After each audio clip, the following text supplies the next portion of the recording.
ہمارے ملک میں ماضی میں کون سے سویلین شہری کو کیا گیا ہے، تو اس میں ایک نمایاں نام ہے ادریس خٹک کا. ان کا میں مختصر سے آپ کو بتا دیتا ہوں. انہیں نومبر 2019 میں صوابی میں مسلح افراد نے ابڈکٹ کیا. وہ 7 ماہ تک مسنگ تھے. ان کی فیملی کو پتہ نہیں تھا کہ وہ کہاں ہیں. فیملی نے عدالتوں کے چکر لگائے، پٹیشنیں دائر کی.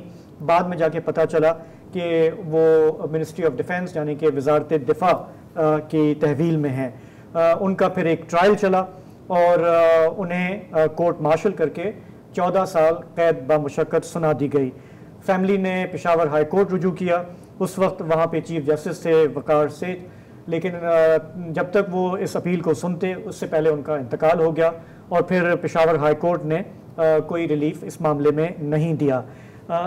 طالعہ خٹک صاحبزادی ہیں ادریس خٹک کی، وہ اس وقت ہمیں پروگرام جوائن کر رہی ہیں.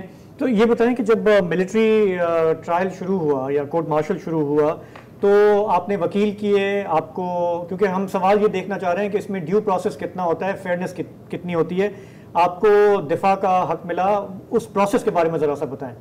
شروع میں تو یہ شروع ہی بہت غلط طریقے سے ہوا کہ پہلے شروع کے 7-8 منتھس کو ہمیں کسی نے کچھ بھی نہیں بتایا کہ وہ کس کے پاس ہیں، کہ کہاں پہ وہ کس نے ان کو ابڈکٹ کیا ہے. ہمیں یہ نہیں پتا تھا کہ وہ زندہ ہے بھی یا نہیں.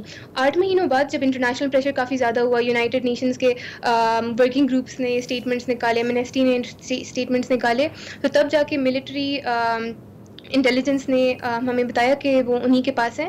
اور جب پشاور ہائی کورٹ نے پھر ججمنٹ کی کہ ہاں یہ ملٹری کورٹ میں یہ ٹرائل جا سکتا ہے، لیکن تب بھی ہمیں وزیٹیشن رائٹس انہوں نے نہیں دیے. اچھا طالیہ، یہ بتائیے کہ اب تو آپ کو پتہ چل گیا کہ وہ کس جیل میں ہیں، یعنی یہ سچویشن سے بہر الغنیمت ہے کہ بندے کا پتہ ہی نہیں چلے کہ وہ ہے کہاں.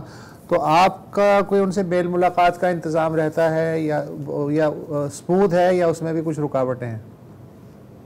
ابھی کیونکہ جیل میں یہ مجھے پتہ چلا، ابھی ہم وہ اڈیالہ جیل میں ہیں اور میں ہر سیٹرڈے کو ان سے ملنے جاتی ہوں. لیکن یہ چیزیں مجھے پتہ چلی کہ اگر آپ آرمی ایکٹ میں کنوکٹڈ ہوں تو آپ سی کلاس سے آپ دوسرے کلاس میں ٹرانسفر بھی نہیں کر سکتے. تو آپ ان کو ابھی وہ سی کلاس میں ہیں، آپ فون کالز کی اجازت نہیں ہوتی. کافی زیادہ جو ایون جیل میں آپ کو رائٹس ملتے ہیں، لیکن اگر آپ آرمی ایکٹ سے آپ اس میں کنوکٹڈ ہوں تو وہ رائٹس بھی آپ کو نہیں ملتی.